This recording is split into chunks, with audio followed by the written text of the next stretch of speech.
ঠিক সময় অফিসে যায়, ঠিকমতো খায় সকালবেলা, টিফিন বাক্স সঙ্গে নেয় কি না ক্যান্টিনেই টিফিন করে, জামা কাপড় কে কেচে দেয়, চা করে কি আগের মতো, দুগ্গার মা কটায় আসে, আমায় রোজ ভোরে উঠতে হতো, সেই শার্টটা পরে এখন ক্যাটক্যাটে সেই নীল রঙটা, নিজের তো সব ওই পছন্দ।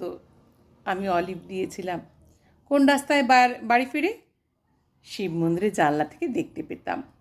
রিক্সা থামলে সোজা বাড়ি আসে নাকি সোজা আড্ডাতে যায়, তাসির বন্ধু ছায়পাশের বন্ধুরা সব আসে এখন, টেবিল ঢাকা মেঝের উপর সমস্ত ঘর ছাই ছড়ানো, গিলাস গড়ায় বোতল গড়ায়, টলতে টলতে শুতে যাচ্ছে, বোতল ভেঙে পায়ে ঢুকলে আবার রক্তারক্তি, তখন তার হুঁশ থাকে না, রাত বিরেতে কে দেখবে।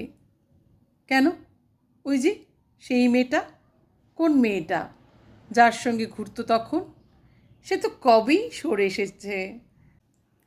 বেশ হয়েছে, উচিত শাস্তি, অত কাণ্ড সামলাবি কে। মেয়েটা যে গণ্ডগোলের প্রথম থেকেই বুঝেছিলাম। দাদা বৌদি মা ভাই বোন তিন কুলে তো কেউ ছিল না, তাহলে এক্কেবারে একলা এখন। কে তাহলে ভাত বেড়ে দেয়, কে ডেকে দেয় সকাল সকাল, কে রাত্রিরে দরজা খুলে, ঝক্কি পোহায় হাজার রকম, কার বিছানায় ঘুমোয় তবে, কার গায়ে হাত তোলে এখন, কার গায়ে হাত তোলে এখন।